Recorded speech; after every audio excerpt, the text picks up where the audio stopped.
अच्छा, ये सारी चीज़ें जो हैं वो हमने कवर की थी अपनी लास्ट क्लासेस में। क्यूरीज़ भी हमने पढ़ ली थी कि पीएचपी के अंदर जो है वो किस तरह से हम क्यूरीज़ लगाते हैं, चाहे वो सिलेक्ट क्यूरी हो, चाहे वो इंसर्ट क्यूरी हो, वो किस तरह से लगाई जाती है।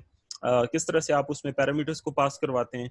उसके बाद हमने एक और चीज़ जो पढ़ी थी वो ये थी कि जब हम सिलेक्ट क्यूरी लगवाते हैं, तो सिलेक्ट क्यूरी जो है वो लगने के बाद डेटा जो आपका आएगा उसको आपने कैसे हैंडल करना है, यानी डेटा हैंडलिंग आपको बताई थी कि डेटा हैंडलिंग जो है वो वेरिएबल्स के थ्रू की जाती है।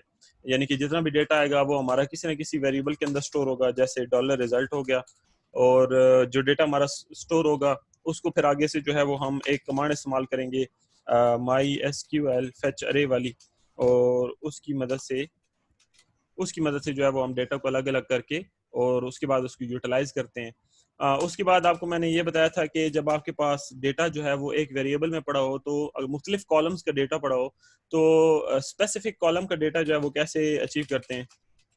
स्पेसिफिक कॉलम का डेटा, इसके अचीव मेथड आपको मैंने बताया था कि वो आप करते यूं है कि लेट्स से अगर आपका डेटा सारा जो है वो डॉलर रो नामी वेरिएबल में पड़ा है और उसमें से आपको किसी कॉलम का डेटा चाहिए, तो उसका तरीकाकार ये होता है कि आप डॉलर रो लिखते हैं, उसके बाद सिंबल ब्रैकेट्स लगाते हैं, स्क्वायर ब्रैकेट्स जिनको कहा जाता है, और उसके बाद उसके अंदर सिंगल कोटेशन के अंदर उस कॉलम का नाम लिखते हैं जिस कॉलम का डेटा हमें चाहिए, और आखिर में सेमी कॉलन। तो इसके जरिए से आप वो डेटा मंगवा सकते हैं। तो ये वो कमांड थी। ये सारी चीजें हमने पढ़ी हैं। अब आपके प्रोजेक्ट के अंदर जो चीज़ें इस्तेमाल हुई हैं वो ये सारी चीज़ें हैं। अब वो ज़ाहिर बात है मल्टीपल जगह इस्तेमाल हुई हैं, मुख्तलिफ बार इस्तेमाल हुई हैं, कॉम्प्लेक्सिटी उनकी ज़्यादा है, यानी कि एक ही डिव के अंदर मल्टीपल डिव्स और लगे हुए हैं, लेकिन चीज़ें यही हैं। तो अगर आपको इन चीज़ों की समझ आ गई है तो वहाँ से प्रोजेक्ट के अंदर जो आपका डेटा स्ट्रक्चर है उसको आप आराम से खुद जो है वो पढ़ सकते हैं, उसको समझ भी सकते हैं। उसके बाद हमने सीएसएस से रिलेटेड जो है वो कुछ चीज़ें पढ़ी थी, या सीएसएस के अंदर जो है वो डिज़ाइन किस तरह से बनाया जाता है। उसके बाद हमने ये पढ़ा था कि सीएसएस के अंदर जो है वो डिज़ाइन बनाने के बाद उसको अप्लाई कैसे करते हैं। उसके बाद मैंने आपको ये भी बताया था कि इनलाइन जो सीएसएस होती है वो किस तरह से लिखी जाती है, उसका क्या तरीकाकार है। ये सारी चीज़ आपको सीएसएस से रिलेटेड बताई थी। ये हमारे पास हो गया आज तक की क्लासेस का थोड़ा सा एक समराइज्ड व्यू। तो इसके बाद अभी जो हमारे पास काम है वो इस तरह से है कि अभी हमने जो एसक्यूएल क्यूरीज हैं उनके बारे में पढ़ना है कि आपके पास और कितनी किस्म की एसक्यूएल क्यूरीज जो हैं वो लगाई जा सकती हैं। तो देखें, हमारे पास जो चार बुनियादी ऑपरेशंस हैं वो तो हाँ हमारे पास कहलाते हैं। एक मिनट मैं आपको यहाँ पे लिख के दे देता हूँ। हमारे पास जो चार बुनियादी ऑपरेशंस हैं, पहला ऑपरेशन आपके पास है क्रिएट ऑपरेशन। क्रिएट ऑपरेशन में डेफिनेटली हम जो है वो इंसर्ट क्यूरी का सहारा लेते हैं, ठीक है। उसके बाद हमारे पास है रीड ऑपरेशन। रीड ऑपरेशन के अंदर हम जो है वो सिलेक्ट क्यूरी का सहारा लेते हैं। उसके बाद हमारे पास है अपडेट ऑपरेशन। अपडेट ऑपरेशन करने के लिए हम अपडेट क्यूरी का सहारा लेते हैं। उसके बाद हमारे पास है डिलीट ऑपरेशन। तो डिलीट ऑपरेशन के लिए हम डिलीट क्यूरी का सहारा लेते हैं। अब यहाँ पे ये जो चार ऑपरेशंस हैं, यानी कि चार काम हैं जो आप डेटाबेस में या एसक्यूएल की मदद से कर सकते हो, इनको CRUD अगर करके लिखा जाए तो ये बनता है क्रूड ऑपरेशंस, ठीक है। ये आपकी एक बेसिक टर्मिनोलॉजी है जिसके जरिए से हम एसक्यूएल को जो है वो मुखातिब करते हैं कि एसक्यूएल के अंदर जो है वो हमारे पास चार बुनियादी काम है जो हम कर सकते हैं और वो क्रूड है। अब हमारे पास जो एसक्यूएल है उसके अंदर मजीद और भी काम किए जा सकते हैं, जैसे कि आप दो सिलेक्ट स्टेटमेंट्स को इकट्ठा करके लगा सकते हैं। अगर आप दो सिलेक्ट स्टेटमेंट्स को इकट्ठा करके लगाएं तो वो नेस्टेड सिलेक्ट स्टेटमेंट्स भी कहलाती हैं। इसी तरह से अगर आप दो टेबल्स का डेटा इकट्ठा मंगवाएं तो वो ज्वाइंस कहलाते हैं। इसी तरह से अगर आप किसी टेबल के कॉलम का नाम चेंज करने लगे तो वो अल्टर स्टेटमेंट कहलाती है, लेकिन चूंकि वो अभी इतनी ज्यादा इस्तेमाल नहीं हुई हैं तो वो मैं आपको अभी नहीं बताऊंगा, और आपके डेफिनेटली आपके प्रोजेक्ट में उनका स्कोप भी नहीं है क्योंकि हमने वो चीजें इस्तेमाल नहीं की। अलबत्ता आपको उनकी डेफिनेशंस पता होनी चाहिए, और डेफिनेशंस जो हैं वो आप अपनी जो एसक्यूएल की डेफिनेशंस हैं जितनी भी, वो सारी की सारी आप CS403 वाली बुक से जो है वो पढ़ सकते हैं। ये बुक है, आप लोगों ने पढ़ी हुई है। इसमें सारी आपकी जितनी भी चीज़ें हैं वो यहाँ पे मौजूद हैं। और ओवरऑल वैसे भी CS403 जो है वो आपके प्रोजेक्ट में बहुत ज़्यादा इस्तेमाल होगी। आगे भी आपका जो फाइनल वाइवा होगा इंशाल्लाह ताला उसमें भी आपका ये काफ़ी ज़्यादा मटीरियल आएगा, तो इसको तो आपने बहुत ज़्यादा तवज्जो देनी है। वो मैं इसके बारे में आपको अलग से गाइड करूंगा कि CS403 में से आपने क्या तैयार करना है। अच्छा, इसके बाद आ जाती है बारी के कौन कौन सी क्यूरीज जो हैं वो लगाई गई हैं हमारे प्रोजेक्ट्स के अंदर मुमकिन तौर पे, जिनके बारे में पूछा जा सकता है। देखें, एक चीज़ ये है कि मैं आपको पहले कोड ओपन करके ये बता दूं कि हमारे पास जो कोड है उसमें क्यूरी लगती किधर है। देखिए मैं थोड़ा सा रिवीजन में जा रहा हूँ दोबारा से। मैंने ये चीज़ें आपको बताई हैं कि ये 11 चीज़ें जो है वो अभी तक हम कवर कर चुके हैं प्रीवियस क्लासेस में। तो यहाँ पे हमारे पास जो है वो आठवां जो पॉइंट है उसमें लिखा हुआ है कि क्यूरीज लगाने का मैंने आपको बताया। तो क्यूरीज लगाने का मैंने आपको तरीका बताया था कि जब आप पीएचपी के अंदर क्यूरी लगाना चाह रहे होते हैं तो उसका तरीकाकार ये है कि आप लिखते हो MySQL_query, उसके बाद आप लगाते हैं सिंपल ब्रैकेट्स, और सिंपल ब्रैकेट्स के अंदर डबल कोटेशंस के अंदर आप अपनी मर्जी की क्यूरी लगाते हैं। और क्यूरी को जो है वो अगर आपने कोई वेरिएबल पास करवाना है तो उसका तरीकाकार भी बताया था कि सिंगल कोटेशंस के अंदर आप उस वेरिएबल को पास करवा सकते हैं। अब ये तो तरीकाकार हो गया कि किस तरह से आप पीएचपी के अंदर क्यूरी लगाते हैं, चाहे वो किसी किस्म की भी क्यूरी हो। ध्यान से जरा ये बात सुनिएगा, आपने इस पे तवज्जो देनी है। ये जो अभी बात मैं आपको बता रहा हूँ कि क्यूरी जो है वो हमेशा आपके पास ऐसे ही लगेगी, चाहे वो किसी भी किस्म की क्यूरी हो। पहले आपने लिखना है MySQL क्यूरी, उसके बाद आपने सिंपल ब्रैकेट लगानी है, उसके बाद आपने डबल कोटेशन लगानी है, और उसके अंदर आपने क्यूरी लिखना शुरू कर देनी है। तो चाहे वो इंसर्ट क्यूरी हो, सिलेक्ट हो, अपडेट हो, डिलीट हो, अल्टर हो, ज्वाइन वाली हो, कोई भी हो, वो आप इस तरह से लगाएंगे, यहाँ पे लगाएंगे। तो क्यूरी लगाने का जो मेथड है या जो जगह है क्यूरी लगाने की वो आपको समझ आ गई है। अब ये है कि हमने क्यूरी लगानी कौन कौन सी है। देखिए इंसर्ट क्यूरी के बारे में मैं आपको बता चुका हूँ कि इंसर्ट क्यूरी क्या काम करती है। अगर आपने किसी भी टेबल के अंदर डेटा एंटर करना है उसके लिए आप इंसर्ट क्यूरी इस्तेमाल करते हो। और इंसर्ट क्यूरी को 3 चीजें चाहिए होती हैं। इंसर्ट क्यूरी को पहले नंबर पे चाहिए टेबल का नाम, फिर उसको चाहिए कॉलम्स के नाम जिन जिन में डेटा एंटर होने जा रहा है, फिर उसको चाहिए वो वैल्यूज जो आपने उन कॉलम्स में एंटर करनी है। तो 3 चीजें हो गई, टेबल्स, कॉलम्स, सॉरी ये कॉलम्स, और आगे ये वैल्यूज। तो इस तरह से हर क्यूरी को चलने के लिए मुख्तलिफ चीजें चाहिए होती हैं। जैसे कि यहाँ पे मैं लिख देता हूँ कि इंसर्ट क्यूरी जो है इसको चलने के लिए 3 चीजें चाहिए। कौन कौन सी चीजें चाहिए? टेबल नेम, उसके बाद कॉलम नेम, उसके बाद जो वैल्यूज हैं वो चाहिए। इसी तरह जो हमारे पास सिलेक्ट स्टेटमेंट है या सिलेक्ट क्यूरी है उसको क्या चाहिए? देखिए उसको जो जरूरी तौर पे चीज चाहिए वो एक ही है और वो है table name, that's it. Select query को सिर्फ एक टेबल नेम भी आप दे दें तो आप उसके जरिए से डेटा मंगवा सकते हैं। इसके अलावा और भी ऑप्शनल चीजें बहुत सारी हैं जो आप दे सकते हैं, लेकिन वो ऑप्शनल है। मैं यहाँ पे वो चीजें लिख रहा हूँ जो नेसेसरी हैं। उसके बाद आपके पास आ जाती है अपडेट क्यूरी। अब अपडेट क्यूरी जो है ये चलने के लिए आपके कम से कम इसको आपने 4 चीजें बतानी है। पहला आपने बताना है टेबल नेम, दूसरी चीज आपने इसको बतानी है कि कौन सा कॉलम है उसमें क्या चेंज करना है, और उसके बाद उसकी वैल्यू बतानी है, और उसके बाद आपने शर्त बतानी है कि किस शर्त के तहत जो है वो ये वैल्यू अपडेट हो जाए। तो अपडेट वाली क्यूरी को 4 चीजें कम से कम चाहिए। इसी तरह से डिलीट वाला जो है इसको कम से कम जो है आप कह सकते हैं कि कम से कम इसको एक चीज चाहिए और वो है टेबल नेम। टेबल नेम अगर आप इसको प्रोवाइड कर दें तो ये जो है वो एग्जीक्यूट हो सकती है। तो ये हमारे पास 4 बुनियादी क्यूरीज हैं और ये उनको जो चीजें चलने के लिए दरकार हैं वो मैंने यहाँ पे लिख दी हैं कि कौन कौन सी चीजें उनको चाहिए।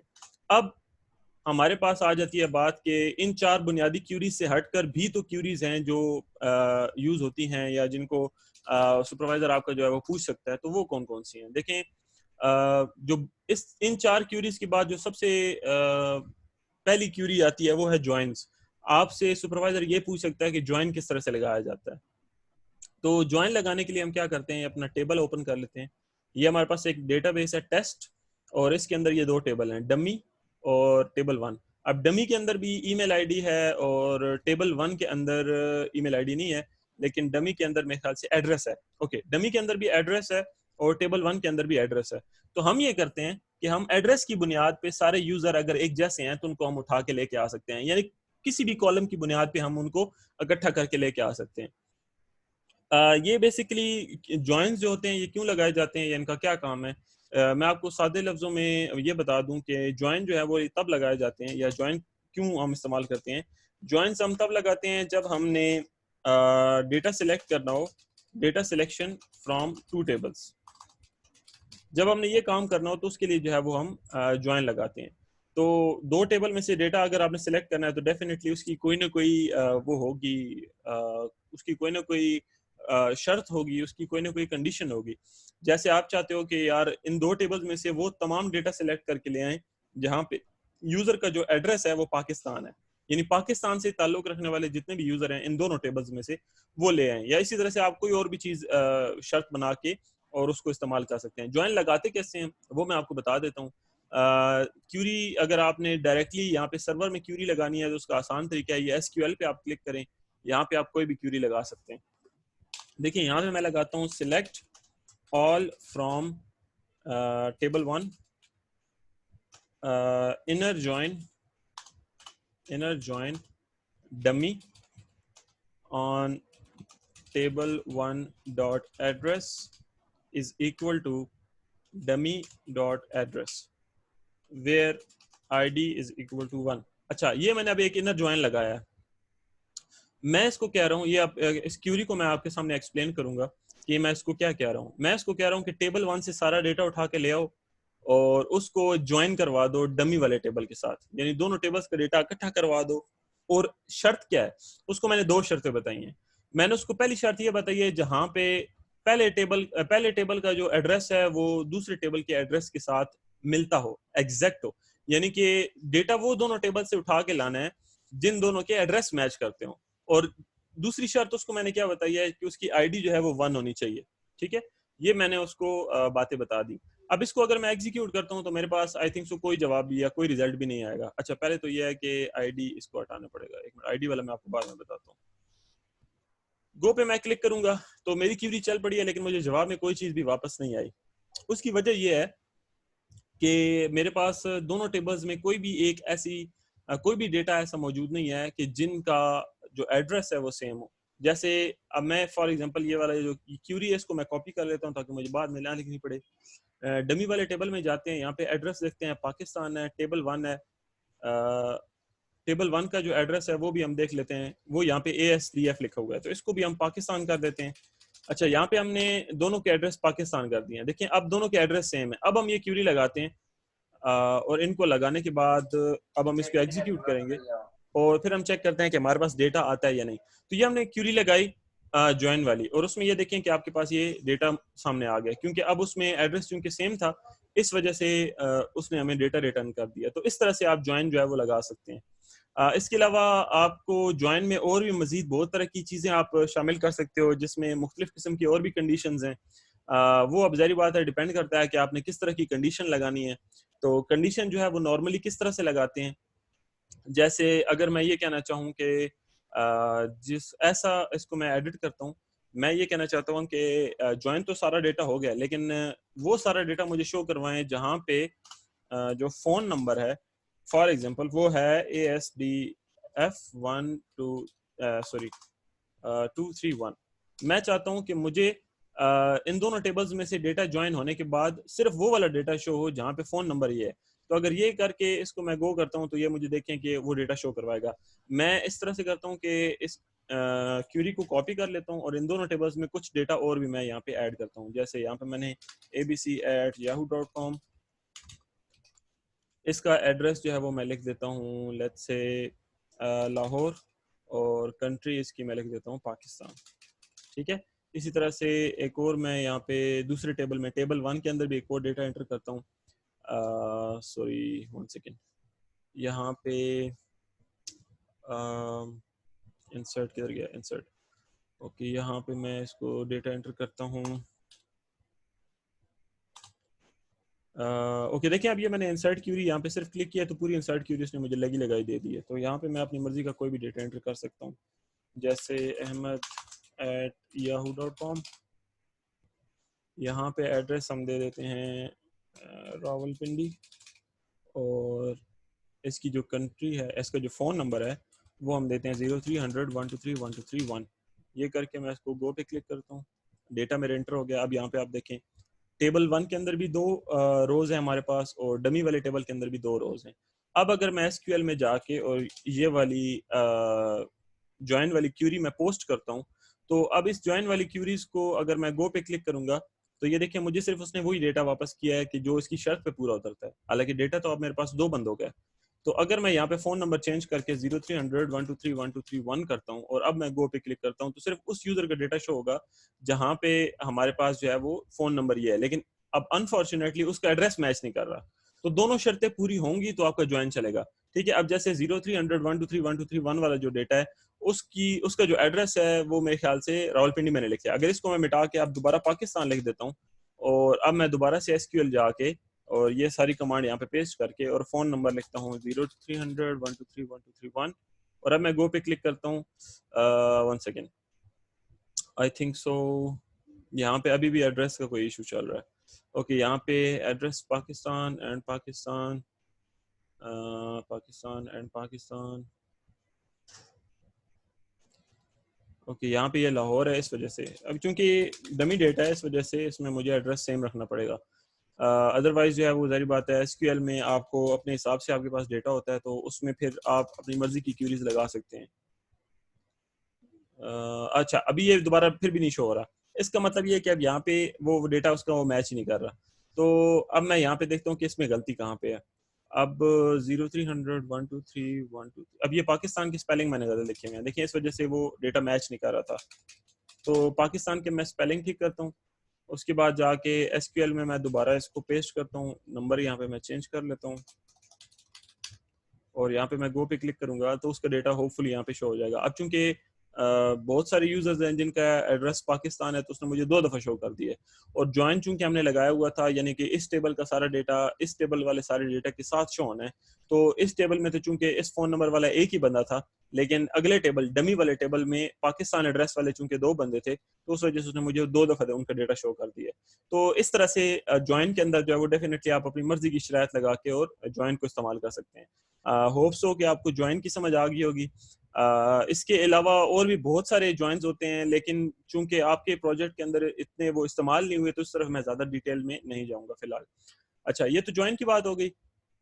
इसके बाद हम बात करते हैं कि जो CSS के बारे में थोड़ी सी एडवांसिंग, थोड़ी सी बिल्कुल वो जो हमने यूज़ की है उसके बारे में, ताकि आपको थोड़ा सा पता चल जाए। देखिए, इस पेज का कोड मैं निकाल लेता हूँ। इस पेज का नाम है टेस्ट। तो टेस्ट का कोड मैंने ओपन किया। अब यहाँ पे देखें, यहाँ पे जो मेरे पास टेबल है, उस टेबल को मैंने फिलहाल मैंने कोई क्लास इसको दी हुई है नहीं, इसको मैंने कोई क्लास नहीं दी हुई। तो पहले तो ये है कि मैं टेबल को एक क्लास असाइन करना चाह रहा हूँ। तो टेबल को क्लास असाइन करने के लिए मैंने यहाँ पे style.css वाली भी जो फाइल है वो ओपन कर ली। यहाँ पे मैं एक डिज़ाइन बनाता हूँ जिसका नाम मैं रखूँगा टेबल डिज़ाइन, ठीक है।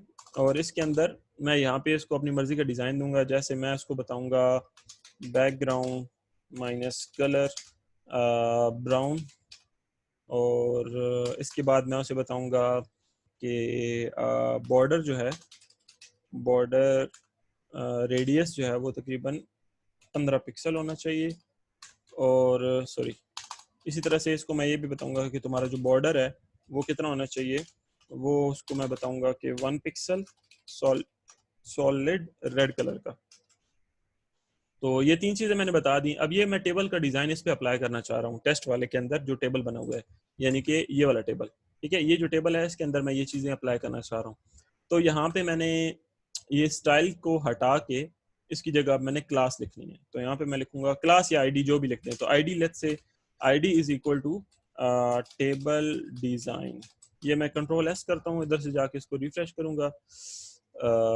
1 सेकेंड, ये देखें।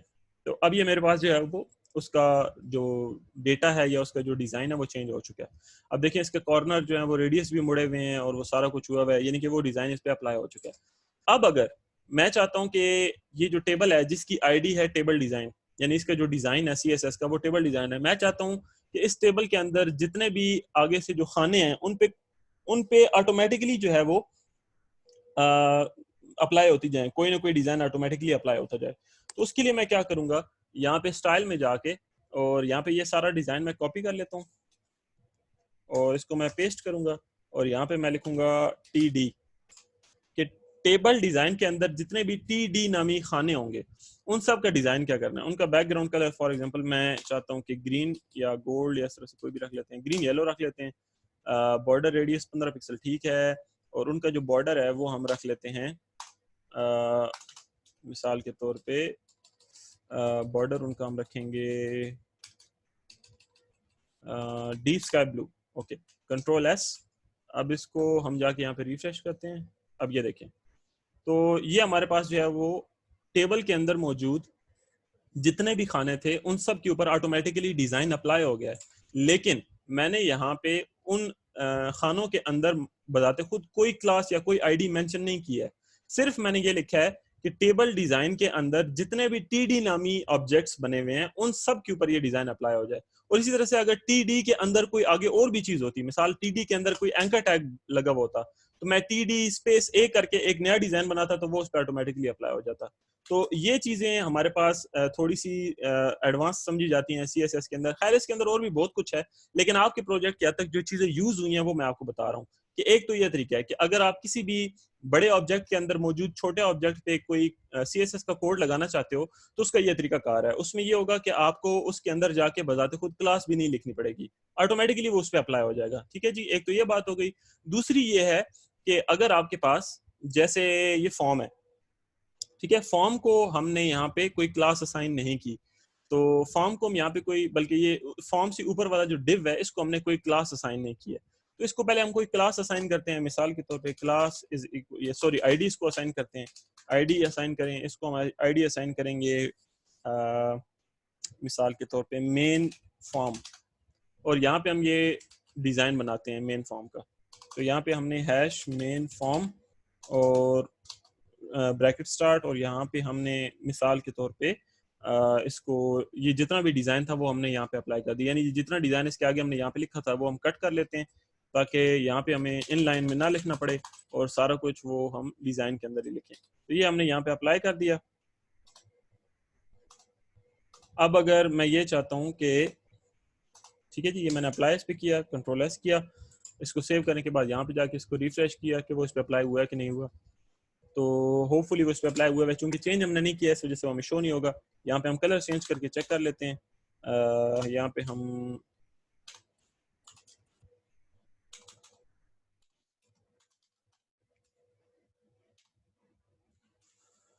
कौन सा कलर दें, डॉजर ब्लू दे देते हैं, और टेक्स्ट का कलर जो है वो ब्लैक कर देते हैं, और इसको अब जाके रिफ्रेश करते हैं। देखिए तो ये कलर हमारे पास इसका चेंज हो गया है, यानी कि ये सारा डेटा हमारे पास इस पे अप्लाई हो चुका है। अब अगर हम ये चाहते हैं कि इस डिव के अंदर जो इनपुट वाले बॉक्सेस हैं उन पे भी अगर हमने कोई स्टाइल अप्लाई करना है, तो उसके स्टाइल अप्लाई करने के लिए क्या तरीकाकार है। देखिए एक तो ये तरीकाकार है कि आप उनके अंदर अलग से उनकी क्लासेस बना लें। जैसे आपने क्या किया कि class is equal to txt box 1 लिखा हुआ है, तो ये आपने अलग से क्लास बनाई हुई है। दूसरा तरीकाकार ये है कि आप इस पूरे पेज को या पूरे पूरे कोड को आप यहाँ पे कॉपी करें। कॉपी करने के बाद यहाँ पे आप इसको इस पूरे कोड को आपने कॉपी किया, क्योंकि ये मेन फॉर्म का कोड है। इसको कॉपी करने के बाद पेस्ट किया, उसके बाद डॉट लगा के आप अपनी मर्जी का नाम यहाँ पे लिखें, जैसे इनपुट बॉक्स। तो मैं ये कहना चाह रहा हूँ कि मेन फॉर्म वाले डिजाइन के अंदर जितने भी इनपुट बॉक्स आपके पास लगेंगे, जितने भी इनपुट बॉक्स वाला डिजाइन होगा उस पे ये सब अप्लाई करना है। तो यहाँ पे टेस्ट के अंदर जाके जहाँ पे txt box 1 लिखा हुआ है वहां पे मैं इनपुट बॉक्स लिख देता हूँ। तो उससे ये होगा कि चूंकि अब इनपुट बॉक्स वाली जो क्लास है वो मेन फॉर्म के अंदर लाई कर रही है, तो यहाँ पे ये होगा कि मेन फॉर्म वाला जो डिजाइन है उसके अंदर फिर जो इनपुट बॉक्स वाला डिजाइन है वो ये वाला कंसिडर होके उस पर अप्लाई हो जाएगा। दिस इज अनदर मेथड के आप जिसमें CSS अप्लाई कर सकते हो किसी भी इनर आर्टिकल पे या इनर ऑब्जेक्ट पे। तो एनीवेज ये भी इतना ज्यादा यूज नहीं हुआ, थोड़ा सा यूज हुआ है, लेकिन फिर भी आपको पता होना चाहिए कि अगर आपके पास CSS के डिजाइन में इस तरह से हैश करके कोई नाम लिखा हुआ हो, स्पेस के बाद डॉट करके कोई नाम लिखा हुआ हो, तो उसका क्या मतलब होता है। उसका मतलब यही होता है कि ये आपके पास आउटर डिव है, और जो डॉट के साथ चीज लिखी हुई है इसका मतलब ये होता है कि वो उसके अंदर पाए जाने वाले किसी ऑब्जेक्ट के ऊपर लगा हुआ कोड है। तो इस तरह से जो है वो हम CSS से रिलेटेड जो थोड़ी सी एडवांस किस्म की डिजाइनिंग जो है वो हम कर सकते हैं, अप्लाई कर सकते हैं। अब अगर आप लोगों को SQL का कोई क्वेश्चन पूछना हो, या अगर आप लोगों को इसमें CSS का कोई क्वेश्चन पूछना हो, तो आप ज़रूर पूछें। चैट पे पूछना है चैट पे पूछ लें, अगर आप लोग जो है वो वॉइस पे पूछना चाहते हैं तो वॉइस पे पूछ लें। उससे ये होगा कि आप लोगों को मैं इसके बारे में अभी मज़ीद गाइड कर सकूँगा। और दूसरी बात यह है कि आप लोगों को जो प्रोजेक्ट का कोड है ऑलमोस्ट वो मेरी तरफ से जितनी भी चीज़ें उसमें शामिल हैं वो सारी की सारी मैंने आपको एक्सप्लेन कर दी हैं। अब आप लोगों के ऊपर ये जिम्मेदारी है कि आप लोगों ने अपने प्रोजेक्ट का कोड देखना है। कोड देखने के बाद अगर आप लोगों को उसमें से कोई चीज़ नहीं समझ आ रही, तो पहली बात तो यह है कि आप इन लेक्चर की वीडियो से कंसल्ट करें। मिसाल के तौर पे अगर आपको उसमें से टेबल की नहीं समझ आ रही कि टेबल कैसे बना हुआ है, तो जो मैंने लास्ट लेक्चर में लेक्चर नंबर 2 में या क्लास नंबर 2 में जो टेबल्स के बारे में बताया था वो आपको ज़्यादा बेटर समझ आ जाएगा अगर आप उस वीडियो को देख लें। फिर भी ना समझ आ रहा हो, आप मुझे कोड का स्क्रीनशॉट लेके सेंड कर सकते हैं व्हाट्सएप पे, मैं आपको उसका जो है वो थोड़ा बहुत एक्सप्लेन कर दूंगा। बाकी ये है कि आपके कोड में जितनी भी चीज़ इस्तेमाल हुई हैं, जितने टैग्स इस्तेमाल हुए हैं, जितनी मेथडोलॉजीज इस्तेमाल हुई हैं, CSS, PHP, SQL, HTML, वो सारी मैंने आपको यहाँ पे क्लासेस में एक्सप्लेन कर दी हैं। अब तक जो जितनी चीज़ें मैंने एक्सप्लेन की हैं वो आपके पूरे प्रोजेक्ट को कवर कर रही है।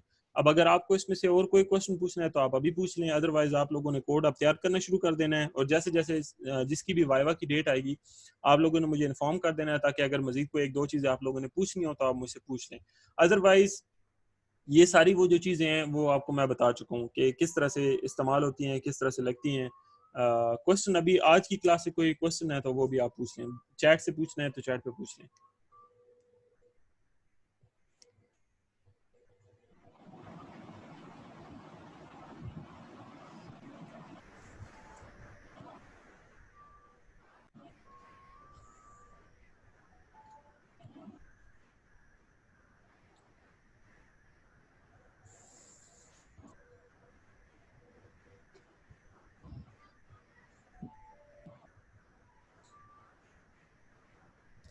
अच्छा, चलें फिर इस तरह से करते हैं, ये क्लास एंड करते हैं, रिकॉर्डिंग इसकी इंशाल्लाह ताला आप लोगों को मिल जाएगी थोड़ी देर तक।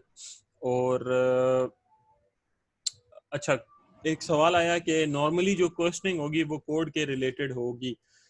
जी बिल्कुल, आपका जो वाइवा होगा उसमें जो क्वेश्चनिंग होगी आपकी वो कोड से रिलेटेड ही होगी, 100% कोड से रिलेटेड होगी। देखिए वाइवा में आपके 3 स्टेप्स हैं। जब आपका वाइवा स्टार्ट होगा तो वाइवा जो है उसके 3 स्टेप्स हैं। नंबर 1 पे जो आपका स्टेप है कि आपसे वो पूछेंगे इंट्रोडक्शन, आपका अपना इंट्रोडक्शन ऑफ योरसेल्फ। और दूसरी चीज़ जो आपसे वो पूछेंगे वो ये होगा कि आप अपना उसका इंट्रो ऑफ योर प्रोजेक्ट, कि आप अपने प्रोजेक्ट का नाम बताएं या प्रोजेक्ट के बारे में बताएं कि आपके प्रोजेक्ट में जो है वो क्या क्या पूछा गया था, क्या क्या शामिल था।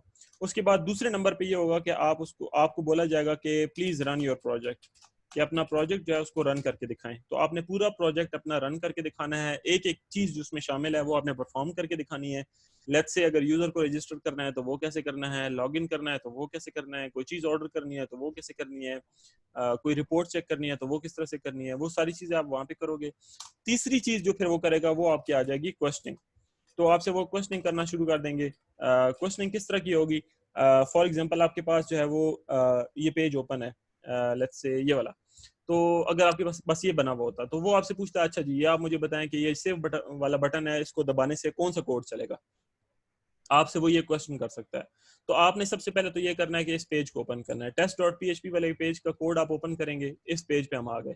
अब यहाँ पे आप आए, आपने देखा अच्छा जी ये चीजें जो हैं ये तीनों चीजें कहाँ पे बनी हुई हैं, तो ये चीजें तो ये बनी हुई हैं। देखें ये सेव वाला बटन है, ये वाला बटन पहुंच गया। अब वो आपसे पूछ रहा है कि इस बटन को दबाने से कौन सा कोड चलेगा।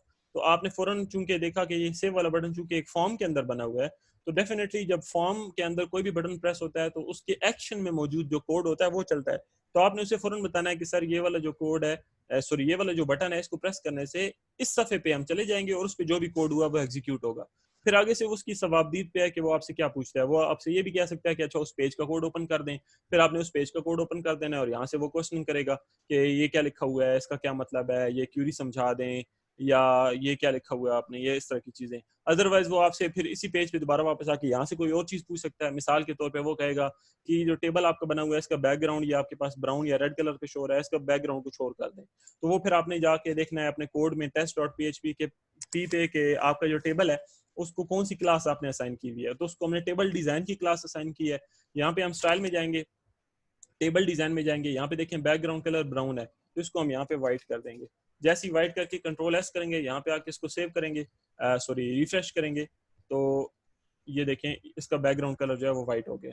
तो इस तरह से जो है वो हम डिफरेंट चीजें जो है वो अप्लाई कर सकते हैं। ये आपका जवाब होगा। इसी तरह से वो और क्वेश्चनिंग कर सकता है, जैसे वो कह सकता है कि इस डब्बे के अंदर ये जो राइट योर एड्रेस लिखा हुआ आ रहा है ये क्या चीज है, और जैसे ही कुछ लिखना शुरू करते हैं तो ये गायब क्यों हो जाता है। तो ये आप उसको बताएंगे कि सर ये जो चीज है इसको हम प्लेस होल्डर कहते हैं, और ये हिंट होता है जो कि आपको अर्जी तौर पे नजर आ रहा होता है जब तक आप उस बॉक्स में कुछ लिखना स्टार्ट नहीं कर देते। तो इस तरह की क्वेश्चनिंग वो आपसे वो करेगा जिसके जवाब आपने उसको इस तरह से देने हैं जैसे मैंने अभी यहाँ पे आपको दिए हैं। इसके अलावा अगर आपको और कोई क्वेश्चन है तो जरूर पूछ लें।